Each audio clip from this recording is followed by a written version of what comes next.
Assalamualaikum warahmatullahi wabarakatuh. Anak-anak, kembali kita belajar fisika, melanjutkan materi sebelumnya, yaitu kita masih membahas tentang medan magnet ya. Untuk pertemuan kali ini kita akan membahas tentang gaya magnet ya, atau gaya magnetik. Nah, yang akan kita bahas pada pertemuan kali ini tentang gaya magnet ada 3. Yang pertama yaitu gaya magnetik pada penghantar berarus dalam medan magnetik. Itu yang pertama. Kemudian yang kedua adalah gaya magnetik antara dua penghantar lurus sejajar berarus. Dan yang ketiga adalah gaya magnetik pada muatan yang bergerak dalam medan magnetik.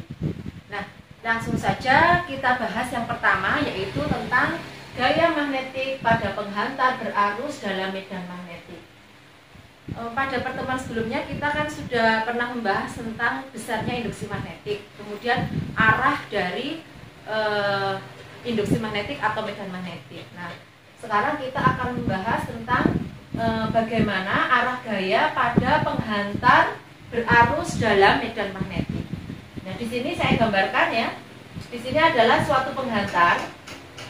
Penghantar ini berarus, yang arah arusnya adalah, kalau dari sini ke sini berarti arahnya adalah keluar ya. Dan sini gambarnya adalah arahnya seperti ini. Jadi di sini adalah penghantar, kemudian arah arusnya adalah keluar bidang, kemudian arah B-nya ini adalah ke kanan ya.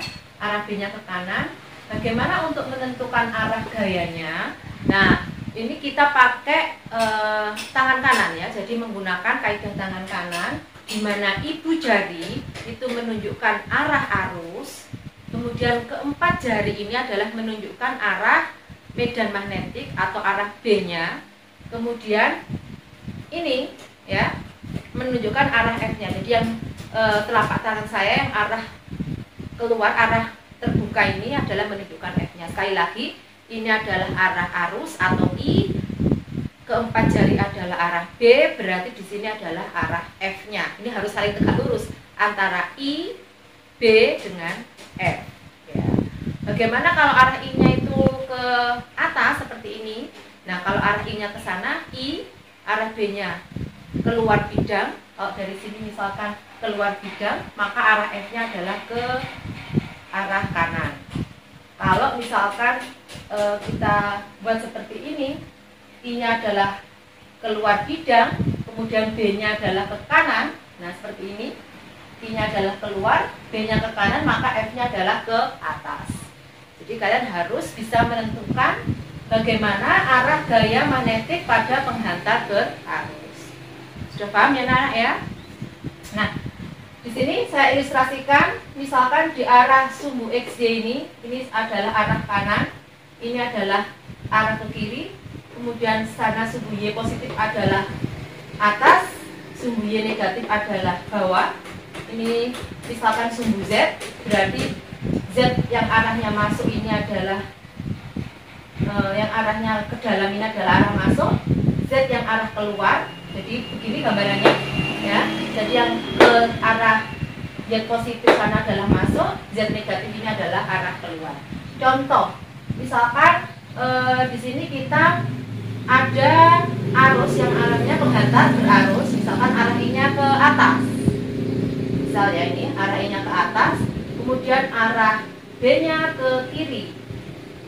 Nah, bagaimana untuk menentukan arah F-nya? Maka kita pakai tangan kanan, I ke atas, B-nya ke kiri, berarti F-nya adalah ke sana.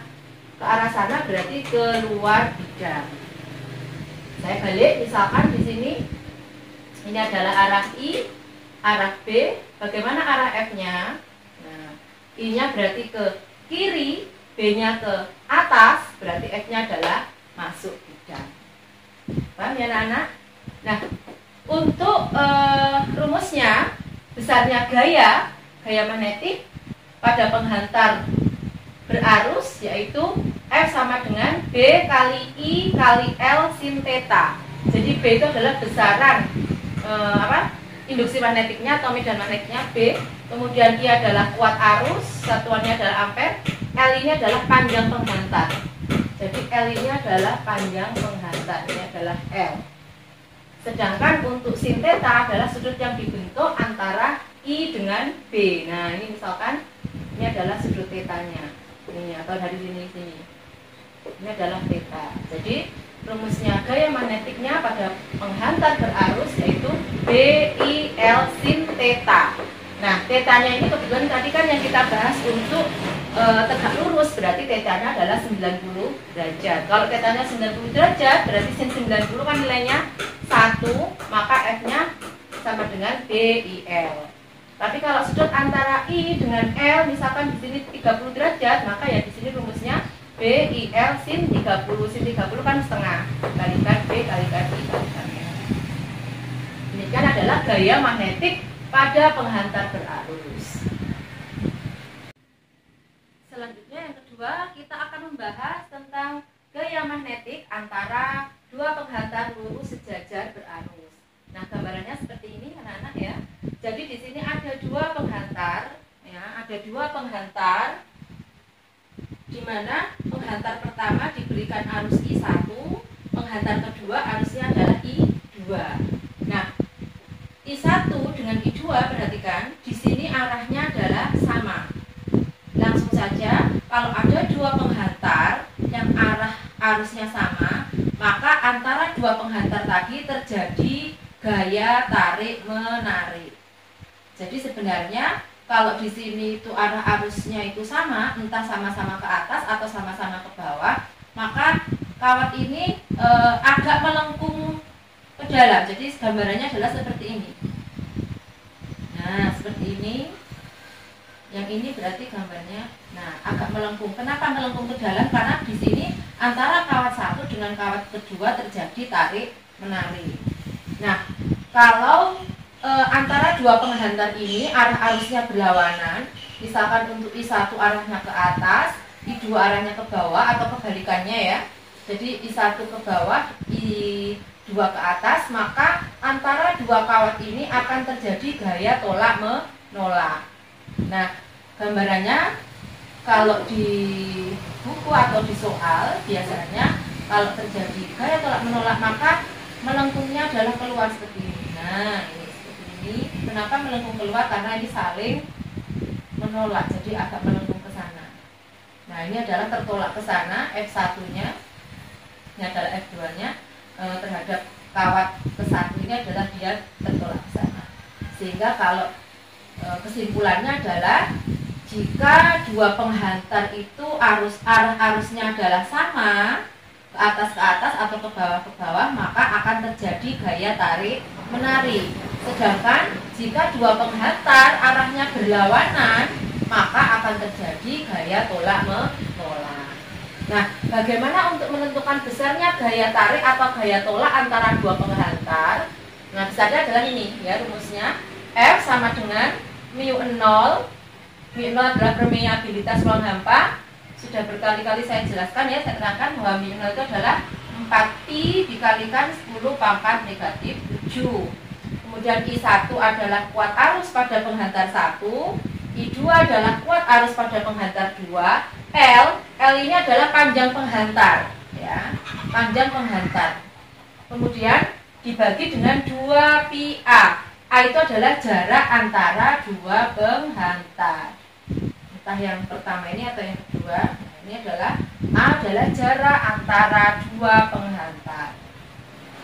Nah, biasanya di soal juga yang ditanyakan gaya persatuan panjangnya berapa. Yang ditanyakan gaya persatuan panjang, berarti L nanti pindah ke sini sehingga nanti rumusnya bisa F per L ya. Bisa saja kalau ditanyakan gaya persatuan panjang, maka di sini bisa F per L sama dengan mu0 I1 I2 per 2pi A. Itu adalah gaya persatuan panjang, dimana F ini adalah gaya satuannya Newton, yang ini tadi sudah saya jelaskan. Itu adalah gaya magnetik antara dua penghantar lurus sejajar berarus. Nah, yang terakhir, yang ketiga, kita bahas tentang gaya magnetik pada muatan yang bergerak dalam medan magnetik.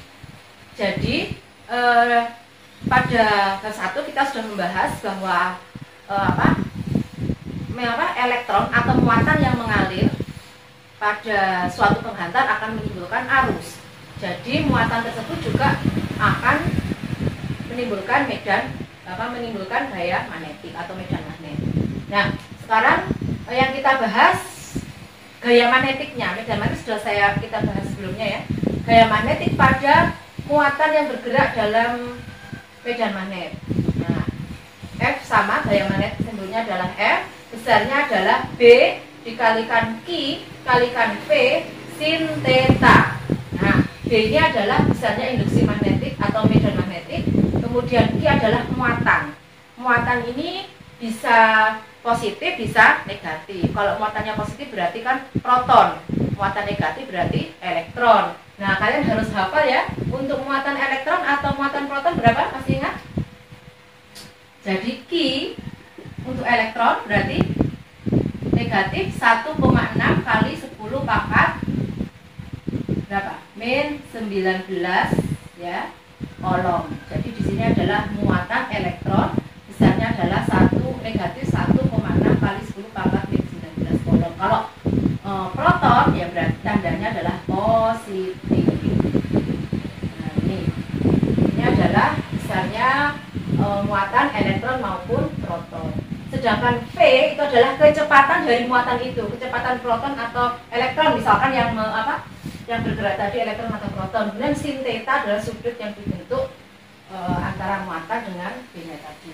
Nah, sekarang untuk muatan positif ya. Jadi untuk muatan positif nanti menggunakan kaidah tangan kanan. Jadi seperti pada gaya magnetik tadi. Jadi kalau muatannya bergerak yaitu muatan positif, maka menggunakan kaidah tangan kanan. Di sini untuk ibu jari itu adalah V, kemudian keempat jari di sini adalah B, dan di sini adalah F. Ya. Kalau tadi ketika kita membahas gaya magnetik pada penghantar tadi kan, ini adalah I, B, F. Ya. Kalau pada muatan sama, tapi ini diganti dengan V. Pada muatan positif loh ya, pakai tangan kanan berarti di sini adalah V, B, F. Ya. Menggunakan tangan kanan. Jadi kalau untuk muatan negatif kebalikannya berarti menggunakan tangan kiri. Tangan kiri berarti nanti di situ V, B, F. Ya, sama. Tapi untuk muatan negatif menggunakan tangan kiri. Nah, misalkan di sini ada muatan positif. Nah, muatan positif. Kemudian arah kecepatannya ke sana, misalkan arah V-nya ke kanan, kemudian arah B-nya ke atas. Nah, bagaimana arah F-nya? Karena di sini muatan positif, maka kita menggunakan tangan kanan, maka di sini adalah arah V-nya, kemudian B-nya itu adalah ke atas, maka F-nya adalah keluar bidang. Ya. Saya contohkan lagi, misalkan di sini muatan negatif, kemudian arah V-nya adalah ke kiri, kemudian arah B-nya misalkan ke bawah. Bagaimana arah F-nya? Kalau pakai tangan kiri, kalau muatan negatif maka kita menggunakan tangan kiri. Berarti V-nya adalah ke kiri. Ya. Ini V-nya adalah ke kiri, B-nya adalah ke bawah. Berarti arah F-nya adalah masuk bidang. Demikian anak-anak penjelasan untuk materi gaya magnetik. Semoga semuanya paham. Apabila ada pertanyaan, silahkan ditanyakan melalui grup yang sudah kita buat. Nah, semoga pembelajaran hari ini bermanfaat dan kalian paham. Sampai jumpa kembali dalam pembelajaran berikutnya. Mohon maaf atas kekurangan. Saya akhiri. Assalamualaikum warahmatullahi wabarakatuh.